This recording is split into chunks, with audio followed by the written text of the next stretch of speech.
Assalamualaikum warahmatullahi wabarakatuh. Hari ini saya nak buat ulasan perlawanan di antara JDT versus Seri Pahang, yang mana JDT menang 2-0 hasil jaringan dari Beksen dan juga Forestry. Pada perlawanan ni kita boleh nampak yang JDT bermain dengan baik dan mereka banyak menggunakan mereka punya backline dalam mengatur gerakan serangan ke arah gawang pasukan Seri Pahang, sebab Seri Pahang bermain dengan keadaan yang boleh dikatakan low block dan sangat compact dan sukar untuk JDT penetrate di kawasan bahagian tengah lah. Jadi apa yang dilakukan oleh JDT, more to long ball dan juga more to untuk exploit kawasan kotak penalti pasukan Seri Pahang dengan hantaran-hantaran di belakang pertahanan dan juga dengan menggunakan advance daripada centre back untuk naik di kawasan half space bagi membantu bahagian serangan. Dan kalau kita lihat dari segi corak pertahanan yang ditunjukkan oleh pasukan Seri Pahang, mereka compact, mereka berdisiplin dan mereka cuba untuk memenangi second ball dengan sangat banyak lah. Dan mereka punya reading game, pembacaan game pun bagus dalam melakukan interception, blocking dan sebagainya. Bahkan kalau kita tengok defending structure ataupun struktur bertahan yang diguna pakai oleh pasukan Seri Pahang, mereka telah berjaya untuk cover up bahagian wide area dengan sangat baik. Apabila di bahagian kiri sebagai contoh, Bakiuddin banyak melakukan track back bagi menurun ataupun untuk membantu Azwan Arifin dalam fasa bertahan untuk membendung gerakan yang dilakukan oleh Arif Aiman di kawasan kiri pasukan Seri Pahang. Dan beberapa kali juga Arif Aiman tidak berjaya untuk melepasi daripada Bakiuddin lah, walaupun dalam banyak-banyak gerakan boleh dikatakan Arif Aiman berjaya beat Azwan, tetapi apabila Bakiuddin turun melakukan track back, boleh dikatakan kebanyakan dalam situasi one on one Arif Aiman tidak mampu untuk melepasi Bakiuddin, sebab Bakiuddin berjaya untuk merampas bola daripada Arif Aiman di kawasan wide area. Jadi tanpa membuang masa, mari kita masuk ke dalam ulasan perlawanan. Untuk ulasan perlawanan kali ini, saya akan mulakan dengan pasukan JDT. Apakah perkara positif dan juga perkara yang paling saya suka tentang pasukan JDT pada perlawanan ni? Yang pertama yang boleh saya katakan tentang pasukan JDT pada perlawanan ni adalah bagaimana mereka cuba untuk exploit dan juga menembusi bahagian pertahanan pasukan Seri Pahang yang bermain dalam keadaan yang low block dan juga compact dan tidak memberi ruang ataupun space kepada pasukan JDT untuk penetrate di kawasan bahagian tengah. Jadi apa yang dilakukan oleh pasukan JDT adalah mereka menggunakan mereka punya backline ataupun back four di belakang untuk membantu dalam gerakan serangan ke arah gawang pasukan Seri Pahang. Bagaimana? Ini ada dua cara lah, iaitu yang pertama mereka menggunakan dua centre back mereka, iaitu Jody Ahmad dan juga Feroz Baharudin. Bagaimana penggunaan Jody Ahmad dan juga Feroz Baharudin dalam situasi ketika fasa JDT build-up adalah yang pertama, mereka menggunakan Jody Ahmad untuk melakukan diagonal pass dan juga long ball ke bahagian hadapan dalam melakukan gerakan-gerakan untuk menembusi high line ataupun defensive line pasukan Seri Pahang yang bermain dengan begitu compact di bahagian bawah. Jadi penggunaan daripada Jody Ahmad ni lebih kepada long ball dengan meletakkan bola di belakang pertahanan untuk mencari striker pasukan JDT seperti Forestry ataupun Beksen di bahagian hadapan untuk mereka tembusi bahagian pertahanan pasukan Seri Pahang melalui hantaran-hantaran jauh, dan selebihnya mengharapkan kepada striker pasukan JDT untuk dapatkan bola dan juga guna kawasan yang kosong tersebut untuk exploit dan masuk lebih ke dalam ke D-box pasukan Seri Pahang. Sebagai contoh saya ambil adalah hantaran yang dilakukan oleh Jody Ahmad kepada Forestry sebelum Forestry dapatkan bola dan masuk lebih ke dalam kotak penalti pasukan Seri Pahang dan melakukan hantaran kepada Beksen untuk jaringkan gol yang pertama buat pasukan JDT. Jadi inilah penggunaan yang melibatkan Jody Ahmad. Sebab apa? Sebab Jody Ahmad punya specialist, dia pandai buat diagonal ball yang sangat bagus, dia punya long ball passing memang accurate dan dia banyak menggunakan hantaran-hantaran jauh untuk melakukan switch play dan juga meletakkan bola di kawasan yang kosong di belakang pertahanan ataupun di sudut ruang yang kosong di antara celah-celah pertahanan pasukan Seri Pahang untuk pemain-pemain hadapan JDT dapatkan bola di kawasan tersebut. Banyaklah gerakan-gerakan yang kita boleh nampak Jody Ahmad involve dengan hantaran-hantaran jauh tersebut, berjaya untuk mencipta kepada peluang bagi pasukan JDT menembusi bahagian pertahanan pasukan Seri Pahang. Itu cara yang pertama. Cara yang kedua, mereka menggunakan Feroz Baharudin. Bagaimana mereka menggunakan Feroz Baharudin adalah mereka meletakkan Feroz Baharudin untuk bermain di kawasan yang lebih tinggi ataupun advance ke bahagian hadapan bagi menjadi support ataupun extra frontman di bahagian hadapan dalam membantu bahagian serangan. Jadi apa yang dilakukan oleh Feroz Baharudin adalah bila dia dapat bola, dia akan cuba progress the ball dari bahagian defense department ke midfield department ataupun ke bahagian attacking department. Ini juga dibantu disebabkan bahagian pasukan Seri Pahang lebih banyak untuk cover up di kawasan mereka sendiri berbanding untuk melakukan pressing ke arah defense pasukan JDT lah. Jadi apabila Feroz Baharudin pegang bola, maka Feroz akan naik lebih tinggi dan cover up di kawasan half space, iaitu di kawasan half space untuk dia membawa bola lebih tinggi dan berhampiran dengan kawasan di bawah pasukan Seri Pahang lah. Jadi bila Feroz dapat bola dari kawasan JDT dan dia cuba untuk membina ataupun membentuk combination play bersama dengan Hong Wan ataupun Leandro untuk progress the ball dari defense department ke attacking department di kawasan half space, dan kita boleh nampak lah beberapa kali Feroz Baharudin naik di bahagian half space dan berjaya untuk sampai hampir ke dalam kotak penalti pasukan Seri Pahang. Jadi bila dia sampai, dia akan cuba untuk supply ataupun open gameplay, sama ada buka kepada Oscar Arribas ataupun melakukan percubaan direct terus ke arah gawang pasukan Seri Pahang, dan hasilnya dia berjaya lah melakukan satu shot on target, tapi bola tersebut tidaklah terlalu berbahaya dan mudahlah untuk ditangkap oleh Zarif Irfan, goalkeeper pasukan Seri Pahang. Namun begitu, penggunaan beliau untuk memecahkan blok di bahagian tengah pasukan Seri Pahang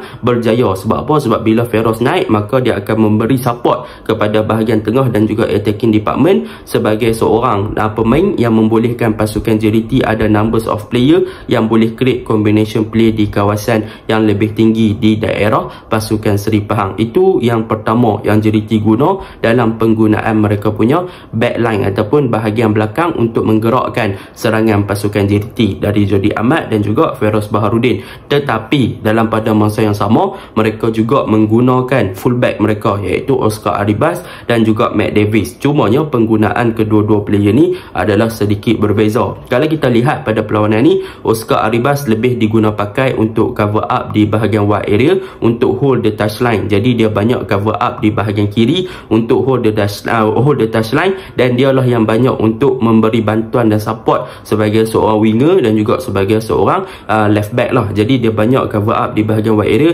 dengan buat overlap ataupun dia inverted masuk ke bahagian half space untuk dapatkan bola, dan dia lebih masuk ke dalam D-box untuk memberi bantuan kepada Baxen atau Forestry ataupun Leandro, dan dia lebih kepada untuk stretch the game. Apabila dia hold the touchline, maka JDT boleh buka game kepada beliau yang berada di kawasan wide area sebelum dia masuk ataupun kain ke dalam kawasan kotak penalti. Jadi dia lebih banyak bergerak secara berkeseorangan sebab dia ada technical individu yang bagus dari segi ball control, dribbling dan sebagainya. Tetapi penggunaan dari Matt Davis di bahagian kanan adalah sedikit berbeza. Kalau kita lihat penggunaan daripada Matt Davis dalam perlawanan ni, dia adalah lebih kepada untuk mengimbangi dan juga lebih kepada untuk memastikan yang bahagian kanan pasukan JDT ni sentiasa ada support kepada Arif Aiman. Sebab apa? Sebab kalau kita lihat kepada struktur bertahan pasukan Seri Pahang, maka Arif Aiman bila dapat bola, Seri Pahang akan cuba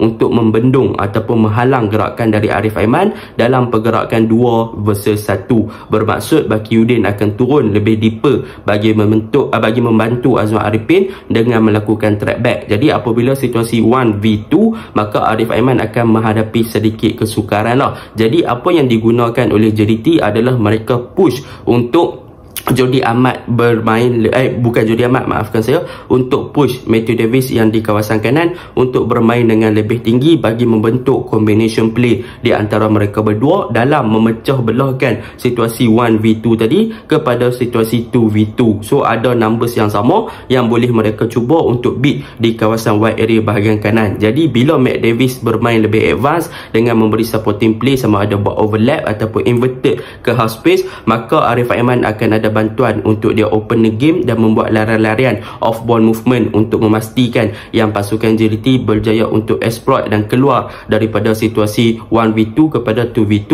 untuk mencari ruang kosong yang berada di kawasan kiri pasukan Seri Pahang lah. Jadi benda tu lebih efektif lah, dan kita boleh nampak lah apabila Matt Davis naik ataupun advance lebih tinggi ke bahagian kanan, apabila Arif Aiman dapat bola, maka Arif Aiman akan ada option yang lebih banyak dan lebih selesa untuk beat pertahanan pasukan Seri Pahang. Dan beberapa kalilah gerakan Arif Aiman secara individu adalah disebabkan penarik perhatian daripada Matt Davis yang naik untuk memberi support kepada Arif Aiman, dan dia buat off ball movement, sama ada dia buat overlap ataupun underlap untuk attract pertahanan pasukan Seri Pahang fokus dekat dia dan memberi space kepada Arif Aiman untuk masuk ke dalam D-box. Dan beberapa kali gerakan Arif Aiman berjaya masuk di dalam D-box apabila Matt Davis naik lebih tinggi dan attract daripada gerakan tanpa bola. So ruang tersebut kosong, Arif Aiman beat dalam situasi 1v1. Jadi situasi daripada 2v2 dia bertukar balik kepada Arif Aiman versus Azwan sahaja, daripada Arif Aiman dari Arif Aiman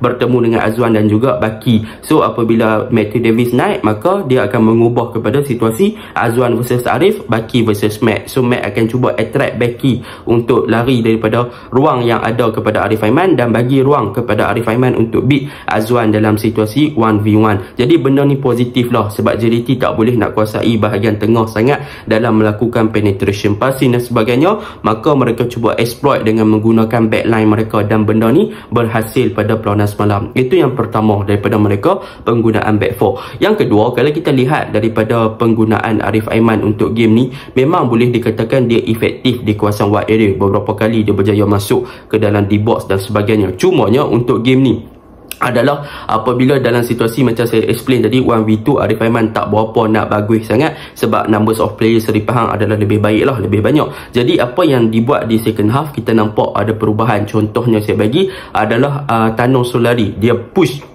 Arif Aiman untuk bermain di bahagian center untuk memberi bantuan kepada Baxter dan juga Forestry. Jadi apabila Arif Aiman bermain di bahagian center, dia mempunyai ball control yang baik dan juga movement yang baik serta ball defense yang bagus. Dia telah memberikan impact yang positif untuk attract defense pasukan Seri Pahang, lebih memfokuskan kepada pergerakan beliau sekiranya beliau berada di bahagian tengah. Dan hasilnya apa? Hasilnya dia berjaya untuk cipta assist satu kepada Forestry, yang mana boleh katakan dia dapat bola, dia attract defense pasukan Seri Pahang untuk fokus kat dia, dia buka game kepada dia, passing kepada Forestry, dan dalam pada masa yang sama dia terus buat off ball movement untuk attract pemain pasukan Seri Pahang fokus dekat dia, untuk dia create space kepada Forestry untuk Forestry buat percubaan dekat situ, dan Forestry berjaya menjaringkan satu gol. So benda ni memang boleh dikatakan Arif Aiman is one of the best player lah dalam game ni, walaupun dalam pada satu ketika dia sukar untuk melepasi Baki Udin, tetapi dia berjaya untuk menghidupkan juga game ni walaupun menghadapi kesukaran. Jadi taktikal yang diterapkan oleh JDT ni sebenarnya apa yang menjayakan mereka adalah daripada segi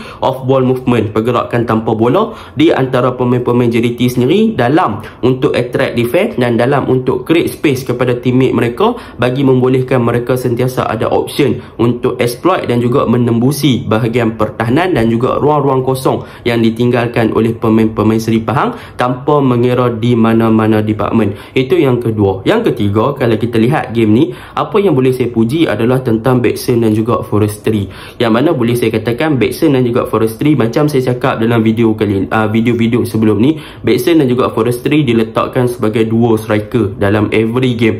Cumanya Forestry now adalah lebih kepada top striker, dan untuk game ni adalah mereka menggunakan kreativiti dan juga work rate yang diperlukan oleh Baxter, yang mana kalau kita lihat banyak Baxter drop lebih deeper berbanding daripada Forestry punya position untuk minta bola, dan bila dia dapat bola dia cuba untuk exploit pasukan Seri Pahang punya kawasan pertahanan dengan ruang-ruang kosong yang diberikan. Cumanya apa yang menjadi permasalahan ataupun yang menjadi tanda tanya adalah bagaimana Forestry dan juga Baxter untuk membina chemistry yang sama. Even Forestry assist kepada Baxter, tetapi most of the time dalam game ni kebanyakannya adalah pergerakan individu antara kedua-dua player ni, sedangkan ada option untuk mereka berdua passing. Mungkinlah kalau mereka boleh perbaiki daripada segi cooperation untuk mereka lebih ada chemistry dalam gerakan 1-2, dalam pergerakan tidak terlalu tamak dalam menjaringkan gol, mungkin kedua-dua player ni akan jadi lebih efektif lah. Tetapi itu tidak menidakkan yang kedua-dua player ni sebenarnya memberikan impak yang positif dan juga impak yang besar kepada bahagian serangan pasukan JDT dalam menggerakkan dan juga memecah belahkan pertahanan pasukan Seri Pahang pada perlawanan semalam dan juga membentuk jaringan kepada pasukan JDT dengan 2-0. Dan cumanya kalau mereka boleh improve a lot daripada segi chemistry dan juga persefahaman untuk mereka beat lagi pertahanan pasukan lawan, maka mereka akan boleh create another combination untuk membentuk dua gandingan monster lah dalam saingan Liga Super dengan jaringan yang lebih banyak. Dan kalau kita lihat di bahagian tengah untuk pasukan JDT pada perlawanan ni, gandingan Hong Wan, Afiq dan juga Leandro, sebenarnya mereka berjaya untuk bermain dengan sangat baik. Afiq as a number 8, Leandro as a number 10 dan juga Hong Wan as a number 6. Untuk game ni boleh dikatakan Hong Wan adalah player yang kita nampak dia amat selesa apabila dia pegang bola, tetapi dia adalah typical player yang mana bila dia pegang bola dia kena release ball dengan sangat cepat. Tetapi dalam penggunaan bagi saya dalam perlawanan ni kita nampak dia kompos, dia tenang. Cumanya bila dia pegang bola dengan lebih lama, dia akan buat mistake, iaitu dia akan kehilangan bola dengan lebih cepat. Sebab apa? Sebab kalau kita lihat kepada penggunaan game JDT pada perlawanan ni, Seri Pahang bermain dengan compact dan menyebabkan pemain-pemain pasukan JDT tak ada ruang untuk receive the ball. Jadi bila Hong Wan pegang bola, dia scan, dia tak ada orang yang nak boleh dia passing, maka dia akan cuba untuk hold up the ball. Jadi bila dia cuba hold up, bila dia kena press, dia akan cepat kehilangan bola. Sebab typical Hong Wan, dia adalah seorang typical player yang senang untuk lepaskan bola ataupun menggerakkan bola dengan hanya 1 ataupun 2 touches sahaja. Tetapi apabila lebih pada 1 ataupun 2 touches, dia akan mudah sedikit gelabah dan mudah kehilangan bola lah. Cumanya dalam game ni dia tak berapa efektif sebab corak bertahan yang ditunjukkan oleh Seri Pahang bukan sahaja bagus di defense department, tetapi di middle block, di mid block pun mereka bagus juga untuk memastikan yang tengah pasukan JDT tak boleh nak create banyak gerakan secara short passing ataupun gerakan-gerakan yang boleh untuk mereka melakukan penetration ke arah gawang pasukan Seri Pahang di kawasan tengah ataupun di kawasan half space. Jadi benda ni lah yang mungkin pasukan JDT boleh improve lah. Tetapi apabila Hong Wan pegang bola, mereka tahu Hong Wan adalah typical player yang lebih cepat untuk release the ball. Apa yang dilakukan adalah Afiq dan juga Leandro akan lebih drop, lebih deeper untuk membantu Hong Wan dalam menggerakkan bola, ataupun dalam pada masa yang sama Feroz ataupun Jody Ahmad akan naik lebih tinggi untuk membantu Hong Wan dalam fasa build up, ataupun Matt Davis akan masuk lebih ke kawasan space untuk memberi option kepada Hong Wan memberi ataupun melepaskan bola lah. Jadi benda tu yang positif lah kepada pasukan JDT. Jadi pada perlawanan semalam kalau kita lihat, memang kita boleh puji semualah. Defense department pasukan JDT bagus. Feroz walaupun dia naik, dia banyak recover. Kepa Sherman tak boleh nak lepas dia dan sebagainya. And so memang boleh dikatakan positive side lah untuk pasukan JDT. Dan untuk pasukan Seri Pahang sebenarnya mereka bagus dalam defense, compact, mereka berdisiplin, mereka baca game dengan sangat baik, mereka react to the second ball, mereka cuba intercept, mereka cuba memenangi second ball, pembacaan game mereka bagus dan sebagainya. Mereka sebenarnya bertahan dengan sangat baik, tetapi some of the goal yang dilakukan oleh pasukan JDT adalah mistake from their self lah, yang mana boleh dikatakan kalau tengok gol pertama Beksen, Brundo tak berjaya untuk menang ataupun challenge dalam situasi Beksen dalam 1v1, dan gol Forestry pemain pertahanan tak cuba untuk tutup space yang ada, membolehkan Forestry curl the ball dengan begitu tepat on point ke arah gawang pasukan Seri Pahang. Dan dalam pada masa yang sama, goalkeeper pasukan Seri Pahang pun padu, Zari Irfan. Dan dalam pada masa yang sama, Seri Pahang punya counter attack pun not bad, yang mana kalau kita lihat Kepa Sherman pun boleh untuk beberapa kali ada percubaan, dan tetapi sayanglah sebab apa? Sebab Kepa Sherman terlalu isolated, dia tak ada support yang banyak daripada pemain di bahagian tengah sewaktu dalam transisi menyerang. So boleh dikatakan transisi pasukan Seri Pahang ni lebih kepada more efektif ketika bertahan, tetapi dari bertahan ke menyerang dia agak kurang. So fast break ataupun counter attack dilakukan tidak beberapa menjadilah. Tetapi pemain yang patut bagi pujian adalah Baki Udin. Baki Udin untuk game ni defending dia bagus lah. Dia berjaya untuk matahkan beberapa kali gerakan Arif Aiman. Saya suka dia. Jadi secara konklusinya, Seri Pahang dikalahkan buat pertama kali dalam saingan Liga Super. Kalau dalam saingan Piala FA dia dah kalah dah lah hari tu. Tetapi game ni kita boleh nampak yang JDT sedikit struggle, dan dalam pada masa yang sama Seri Pahang menunjukkan yang mereka adalah memang tim yang suka dikalahkan sebab mereka ada defending structure yang bagus lah kan. So itu je lah ulasan saya. Assalamualaikum.